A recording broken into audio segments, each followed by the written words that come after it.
Imagine you are holding your smartphone right now. Okay, I got it. You look at the screen, Uh, and you probably think you have a pretty good handle on how it works. right. You swipe the smooth glass, you tap an icon, and it just does what you want. Exactly. It feels incredibly intuitive.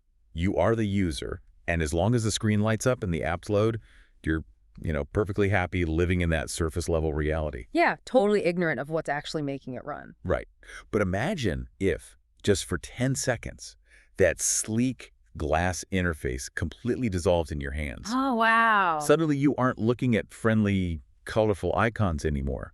You are staring at the raw, scrolling, infinitely complex source code that is actually running the machine. That would be terrifying. It really would be. You would realize in an instant that everything you thought was just like intuitive magic is actually a rigid mathematical architecture.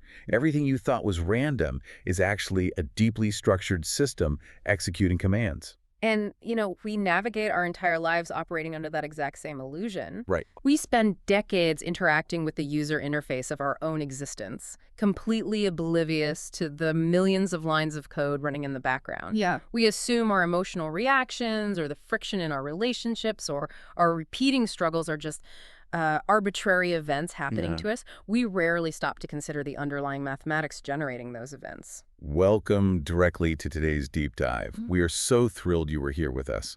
Today we are looking at a profoundly insightful manuscript.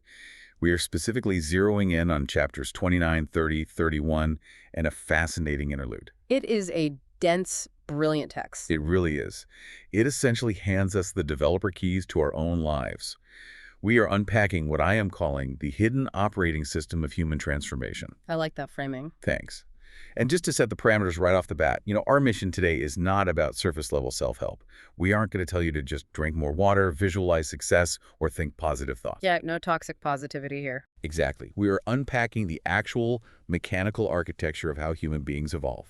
We are going to specifically focus on 4 massive pillars from this source material. The Fivefold Path of Embodiment, the mathematics of relational fields, the fractal nature of life patterns, and a truly mind-bending architectural concept the text calls the threshold song. Yes, the threshold song.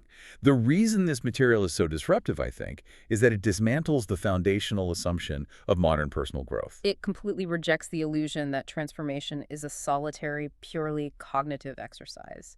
You cannot simply think your way into a new reality. Because your thoughts are just the icons on the screen. Precisely. They are just the user interface. Okay, let's unpack this, because reading through these sources, I was just struck by how aggressively this material challenges our default settings. It really does. It completely upends the idea that if we just apply enough willpower and discipline, we can force our lives into shape. What's fascinating here is the core thesis establishing how we mature.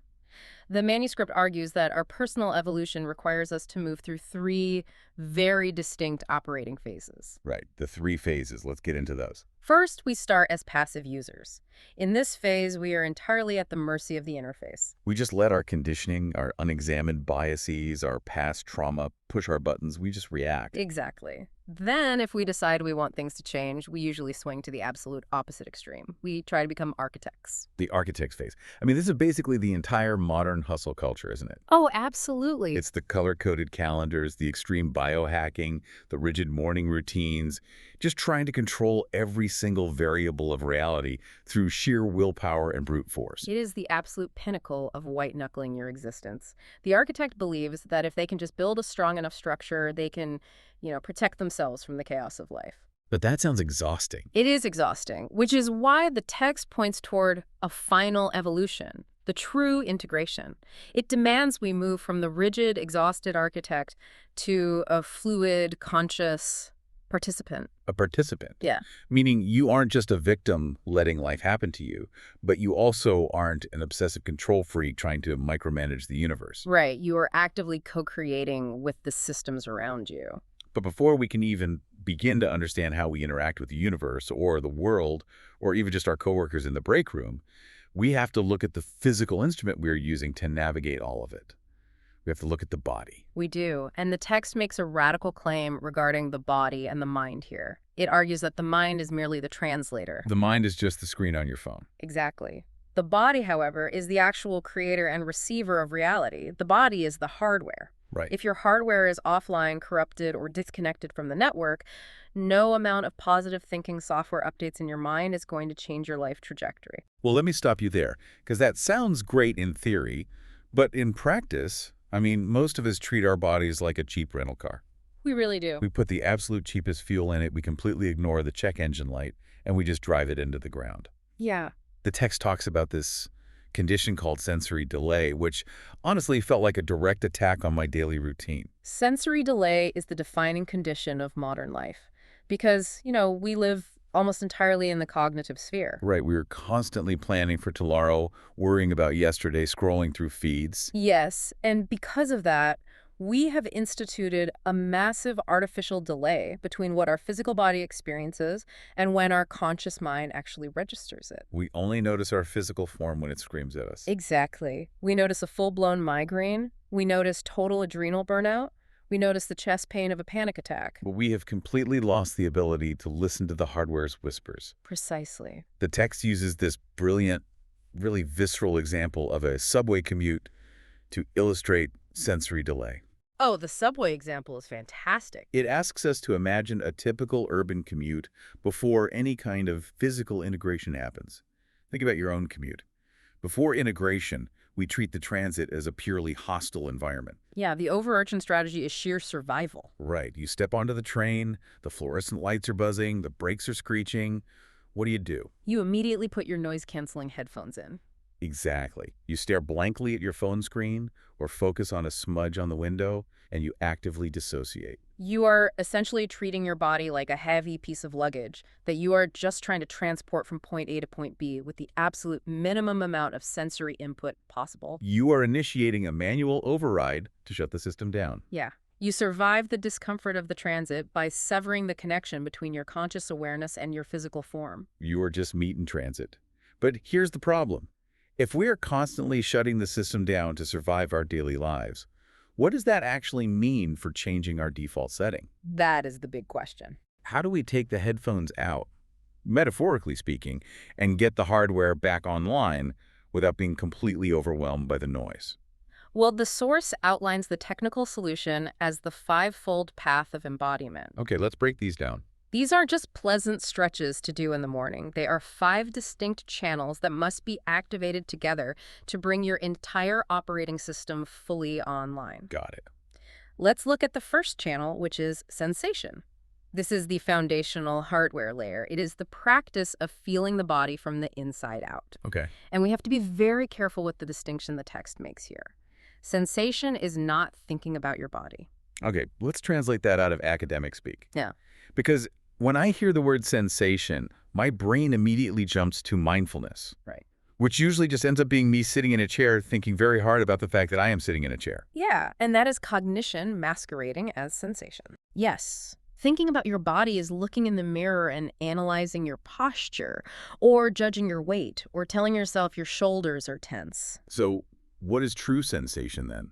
True sensation bypasses the cognitive translator entirely. It is closing your eyes and feeling the actual internal landscape. It is feeling the specific pressure of your heels against the floorboards. Oh, I see. It is noticing the ambient temperature of the air against the back of your neck.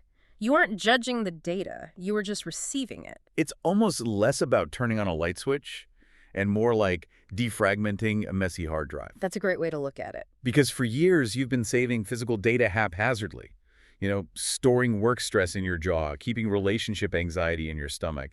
And the system is lagging. Exactly. Sensation is running the disk cleanup protocol. It repairs the sensory delay so you can hear the whispers before they become alarms. That makes a lot of sense. So what's the next channel? That leads directly to the second path, which is breath. But again, the text frames breath far beyond simple biology. How so? It defines breath as the primary power source and the mechanism for conscious energy regulation.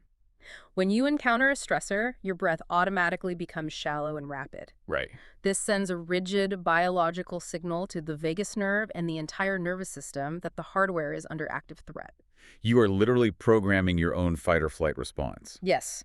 By consciously regulating the breath, slowing the exhale, breathing deeply into the diaphragm, you are taking manual control of the power source. You are sending a hard-coded signal of safety to the hardware regardless of what chaotic software is running in the mind. Precisely. Which brings us to the third path, movement. Okay, The movement. text calls this the operating system of dynamic presence. Now, there's a data point in the sources here that I really have to push back on because it sounds absurd. Oh, which one? It notes that the simple act of walking, just moving the physical body through space, Yeah. actually increases creative problem solving by 60%. Uh, Wait, 60%? Just from walking?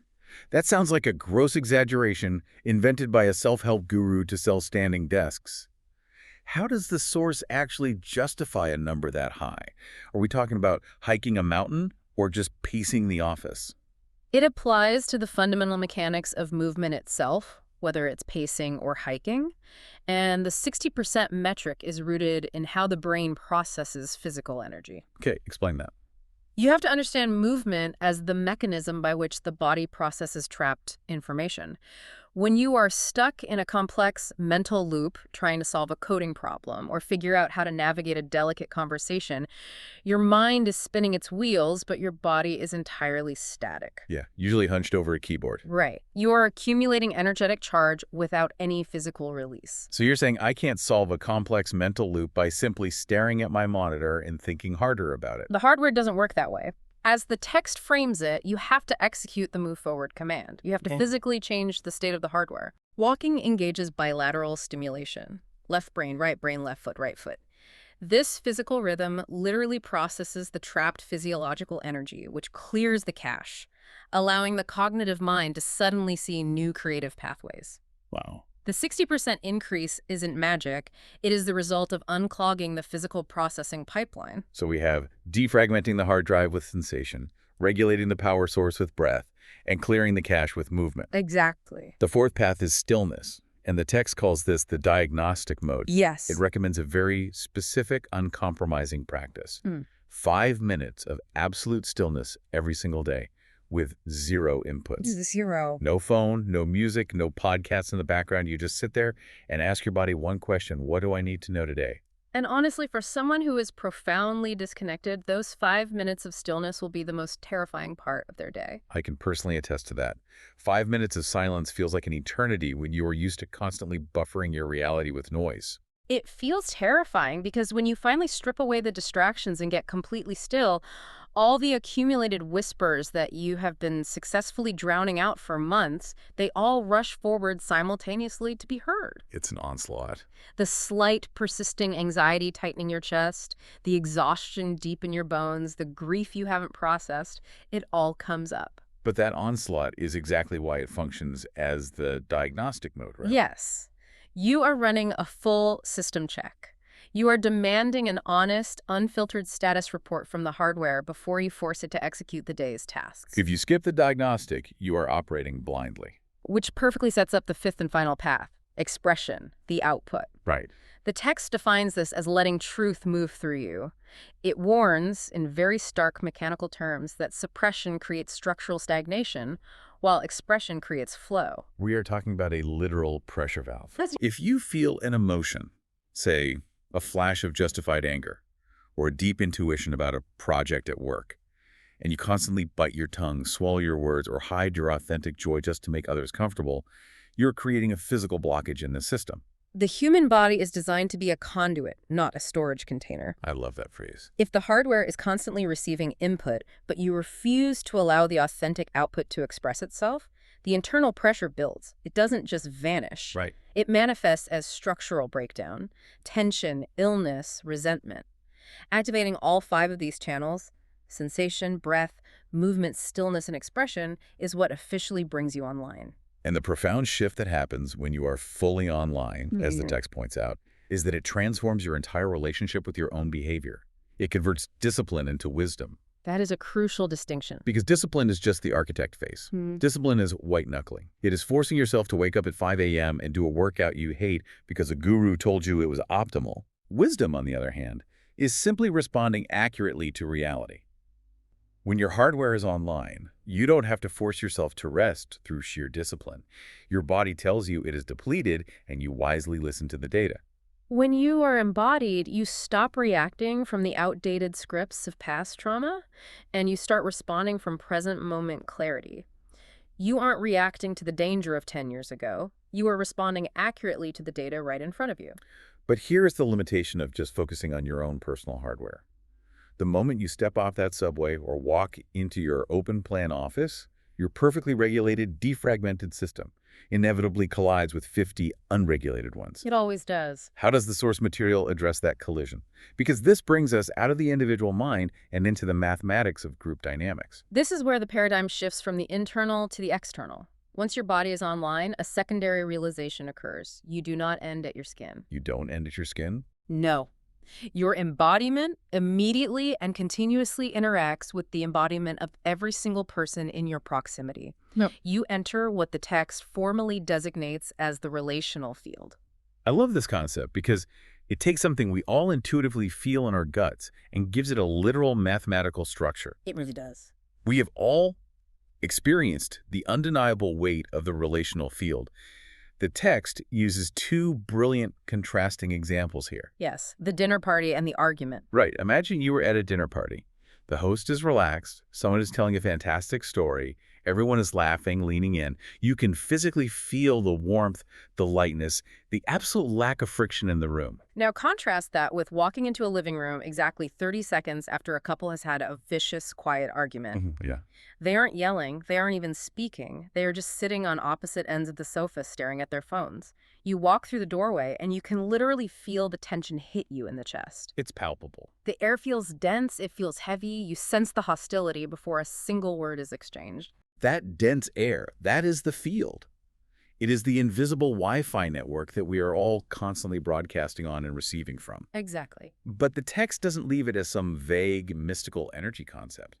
It breaks it down into relational mathematics. It provides a literal equation for assessing and transforming the field. The framework here is astonishingly precise.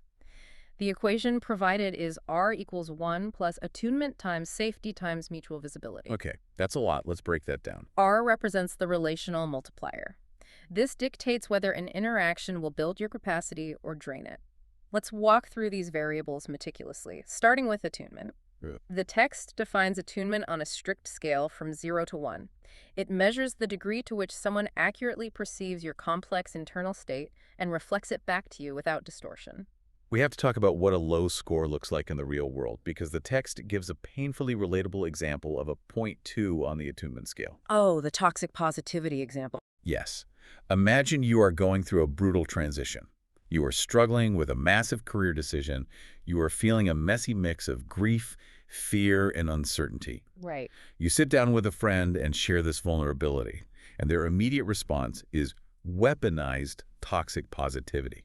They slap the table and say, hey, just be confident. You're a rock star. Everything happens for a reason. Stop overthinking it. They are completely misreading the data. They are not perceiving your actual state of complexity. No, they aren't. They are projecting their own deep discomfort with your negative emotion onto you, and they're trying to quickly fix you so that they can feel comfortable again. That is a 0.2 attunement. Wow. So what does a high score look like? A 1.0 attunement, which is vanishingly rare, occurs when someone sits in the discomfort with you. They perceive your exact emotional frequency, they don't try to change it, and they reflect it back perfectly, making you feel entirely seen and met in your reality. Okay, so you take that attunement score and you multiply it by safety. Safety being the structural trust and reliability in the relationship. But let me test this logic. What happens if the math is lopsided? What if someone's attunement is incredibly high, say a 0.9? They can read me like a book, they know exactly what I'm feeling, but the safety variable is an absolute 0. That is the mathematical definition of a master manipulator or a skilled interrogator. Oh, wow. They possess immense attunement. They see your insecurities, your desires, and your fears with crystal clarity. But because there is 0 structural safety, they use that high attunement to exploit you rather than connect with you. That is dark. And mathematically, if any variable in a multiplication equation is 0, the entire addition to the baseline is wiped out. That makes terrifying sense. The final variable is mutual visibility, which just means both people are willing to take the mask off and be seen. Exactly. When you calculate these variables, the text introduces the resulting synergy factor. And this explains so much about why some teams succeed and others fail miserably. The synergy factor explains how two human capacities combine in a given field. If the math results in an interference factor, which the text scores around a 0.6, it means the individuals actually actively drain each other's capacities. They drain each other. Yes. You could have two highly intelligent, capable people, but when they enter the same field, they misinterpret each other, they trigger each other's defenses, and their combined output is actually lower than what they could achieve alone. We all have coworkers exactly like that. You are smart, they are smart, but put the two of you on a project together, and you can't even figure out how to format a spreadsheet without it devolving into a passive-aggressive email chain. Yeah, that's interference. Then you have an additive factor, a 1.0, where capacities simply sum together. It's functional, it's transactional, you get the job done. Yeah. But the ultimate architectural goal is the synergistic factor, a 1.4 or higher. This occurs when your capacities multiply. Your analytical thinking grounds their chaotic creativity, their bold vision pushes past your hesitation. Together, you create a relational field that generates vastly more power than the simple sum of its parts. Here's where it gets really interesting. The text demands that we use this math to audit our daily lives by paying close attention to the signals of the field. Specifically, the signal of charge versus drain. Yes, the text argues that if you consistently feel depleted, foggy-headed, and physically exhausted after spending an hour with a specific person, you cannot just brush that off. It is not a personality quirk. It is a critical biological data point. The relational field between the two of you is fundamentally misaligned. Your system is literally being drained to power the interaction. Which introduces one of the most powerful mechanisms detailed in the manuscript, the transmission mechanism. Oh, this part blew my mind. The core argument here is that profound transformation isn't just taught through lectures or reading books. It is transmitted through biological proximity. It is a physiological exchange. Okay, unpack that for me. When you are in the immediate presence of someone who possesses a deeply regulated, highly integrated nervous system, your own nervous system registers that stability through mirror neurons. You can actually borrow their regulated state. I want to make sure I'm understanding this. You're saying I can literally borrow someone else's nervous system. Yes. The text terms it temporary embodiment. You borrow their structural capacity in the moment until, through repeated exposure and practice, it becomes your own permanent architecture. That is incredible. The manuscript provides the meeting room scenario to illustrate this transmission perfectly. Imagine a high-stakes corporate meeting that is rapidly spiraling into total chaos. Okay. A deadline was missed, fingers are being pointed, voices are rising. The collective nervous system of that room is entering a severe fight-or-flight threat response. The Wi-Fi network is crashing. I feel my blood pressure rising just picturing it. Mm-hmm. It feels like the room is on fire and everyone is throwing gasoline on it. Right. Now, inject one person into that room who has actually done the work of the Fivefold Path. Their hardware is online. They do not react to the panic. They remain genuinely grounded in their chair. Okay. They consciously regulate their breath.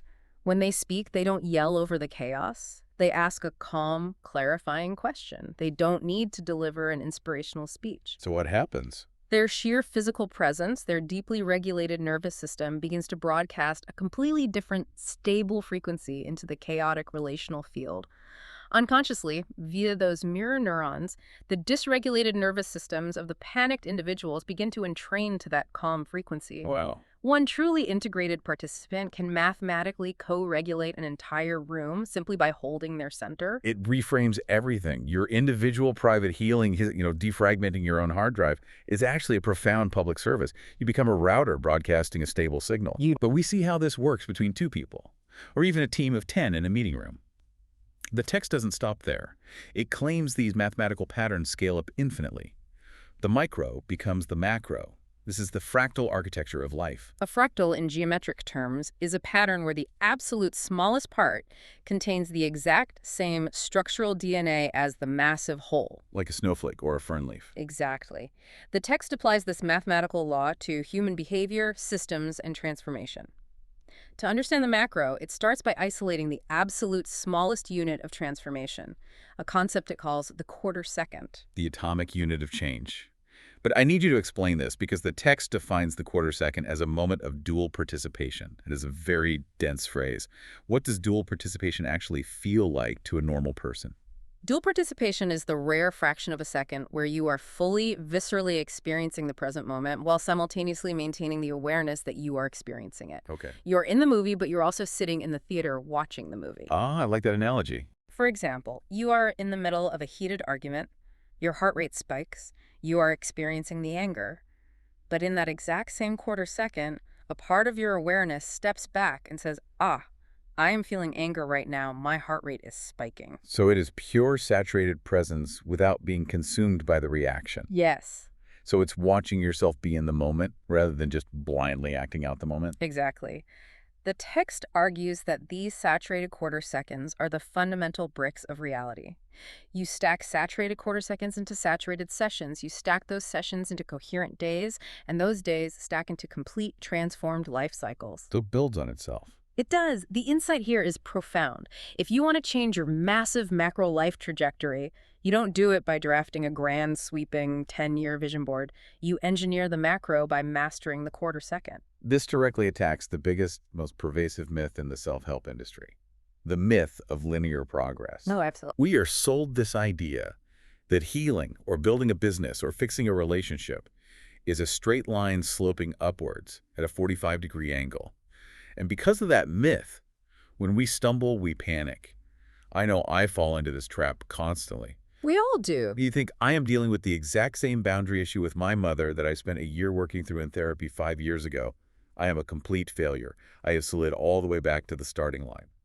But the manuscript offers a massive structural reframe for this despair. It completely replaces the linear myth with the geometry of the spiral. A spiral. Explain that. When you encounter that boundary issue with your mother again, you have not gone backwards. You are returning to the exact same coordinates, the same themes, the same inherent struggles, but because of the work you've done, you are encountering them at a higher altitude on the spiral. That is so comforting. You have a wider perspective, you possess more tools, and your recovery time is vastly faster. It's the difference between being in a growth phase versus an integration phase. Yes, and the text uses the metaphor of seasons to explain this structural necessity. A growth phase is like the spring. It is rapid expansion, a flood of new insights. Everything feels exciting, visible, and moving forward. Right. But inevitably, you hit a plateau, the momentum stops, you feel entirely stuck. Modern hustle culture tells you that you are failing, that you aren't working hard enough. But the text identifies this plateau as the integration phase, the winter. The winter. The tree stops growing taller specifically so it can direct energy to growing its root system deeper. If the roots don't grow, the tree falls over the next time the wind blows. Precisely. Plateaus are not failures. They are periods of crucial structural integration. They are the periods where your nervous system is working behind the scenes to automate the new capacities you learned during the growth phase. So you can't force it. If you attempt to act like an architect and forcefully demand growth during a winter integration phase, you will shatter your own architecture. We've mapped the micro quarter seconds and we've mapped the spiraling seasons of our individual lives. But how does this fractal geometry scale up to the really big picture, the global picture? Well, the text leans heavily on the phrase, how you do anything is how you do everything. Okay. And it traces how a tiny micro-level behavioral pattern scales up to cause total systemic collapse. The mathematical scaling is relentless. Relentless in what way? The text provides a chilling analysis of conflict avoidance to demonstrate this. At the absolute micro level, the quarter second, it is the individual choice of silence. You bite your tongue when your personal boundaries cross. Right, just avoiding an argument. Yes. But when that exact same structural pattern scales up to the meso level, a corporate team, for instance, it becomes organizational dysfunction. Because no one speaks up. Exactly. It manifests as a team that is entirely incapable of addressing its own fatal flaws because everyone is terrified of creating conflict. And when that pattern scales up to the macro level, it becomes systemic cultural rot. To illustrate what happens when a massive system operates on pure delusion and a complete structural misalignment with reality, the source material delves into a macro-historical analysis of World War II, specifically dissecting the German High Command and Hitler's strategy. Yes, it uses this as a prime example. And I want to be very clear to you listening, we are delivering this strictly as an impartial reporting of the text's historical and systemic analysis. The manuscript uses this historical period as the ultimate, indisputable example of a misaligned operating system rejecting data. Right. The text analyzes the catastrophic systemic collapse of the regime strictly through the lens of what it terms the fatal flaw of supremacy and the myth of infallibility. Okay, unpack that. The core argument presented in the source is that because the ideology demanded an absolute, unshakable belief in their own innate superiority and the inherent weakness of their enemies, the system itself became physically incapable of processing accurate, contradictory data. The system actively repelled reality. Because if real-world data contradicts the core ideology, the data is viewed as a threat, and it has to be ignored. Exactly. The text points to massive logistical failures driven entirely by this delusion.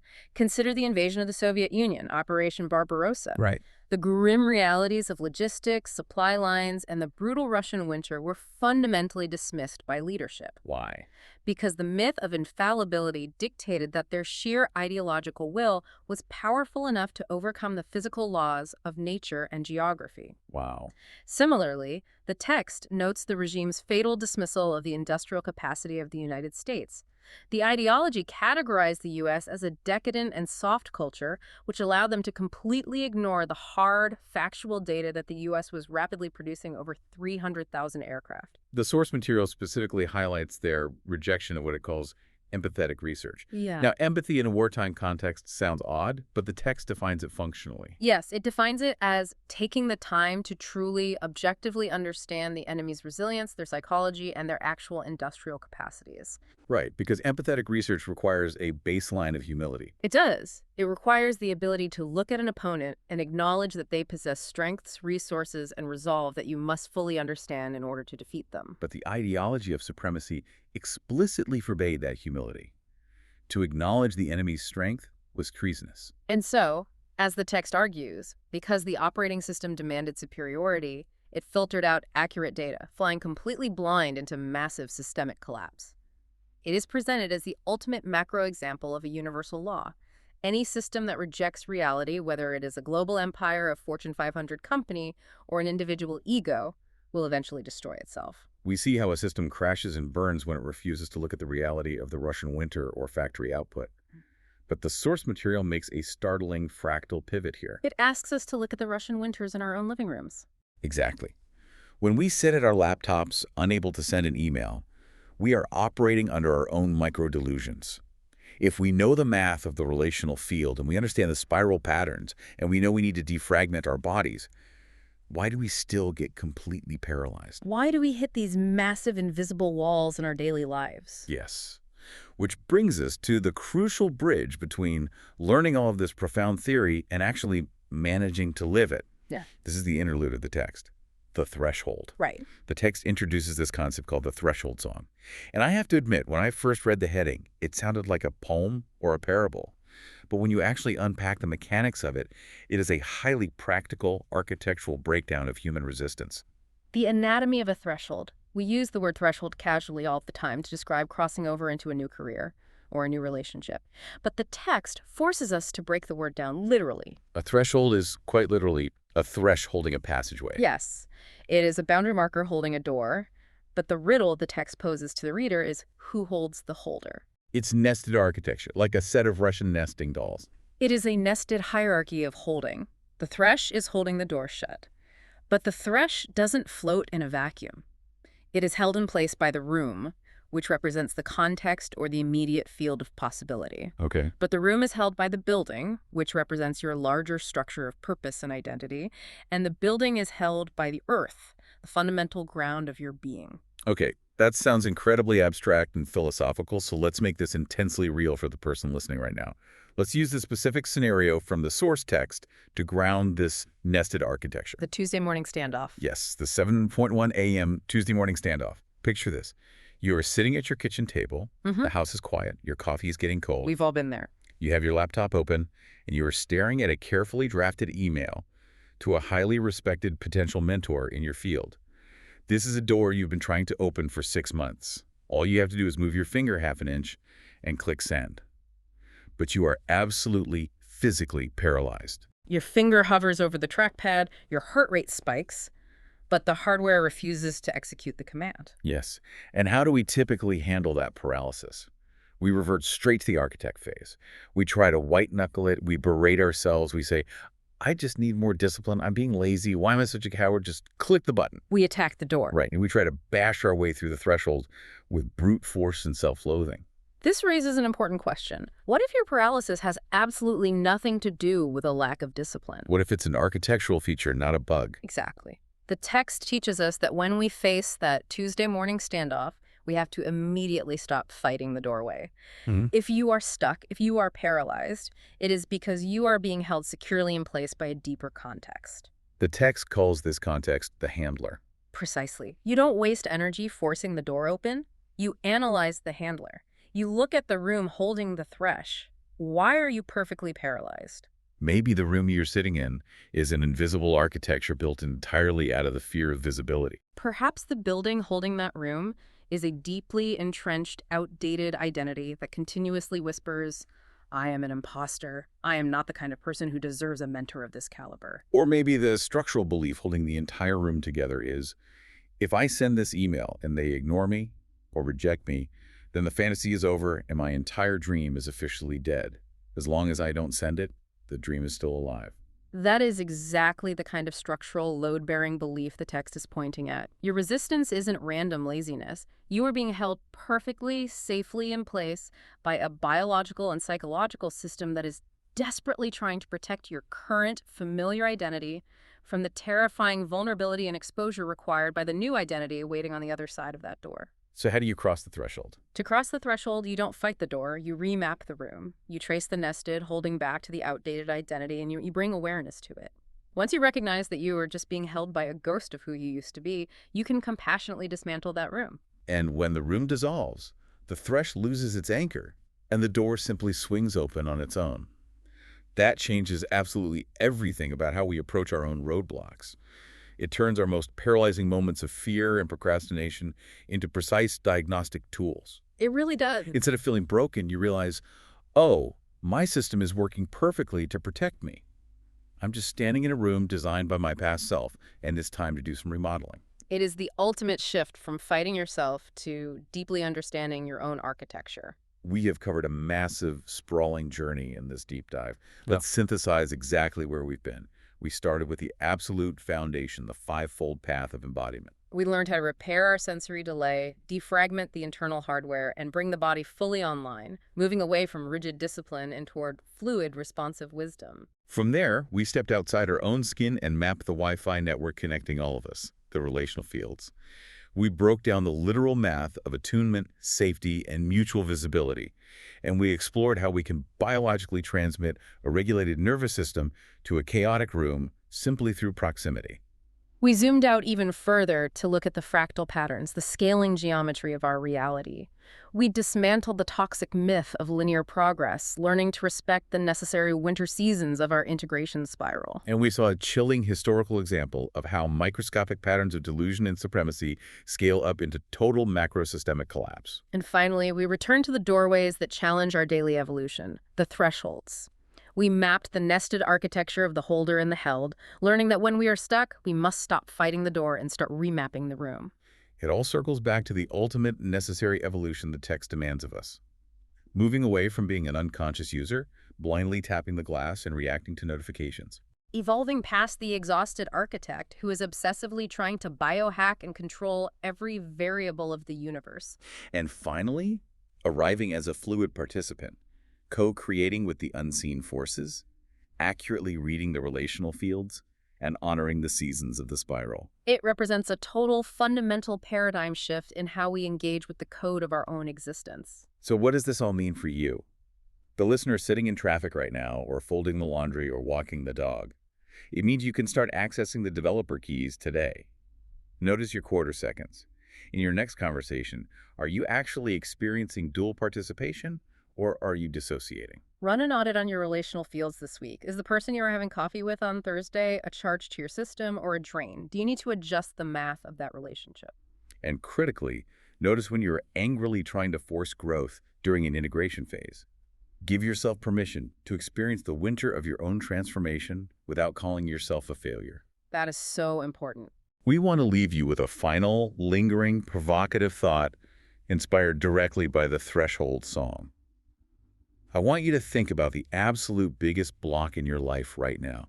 The email you can't bring yourself to send, the difficult conversation you keep avoiding, the destructive habit you just can't seem to break. That is your locked door. Instead of waking up tomorrow morning and frantically asking how you can build a stronger, heavier battering ram to bash that door down, ask yourself what invisible room is holding that door perfectly safely in place, and who is the architect of that room?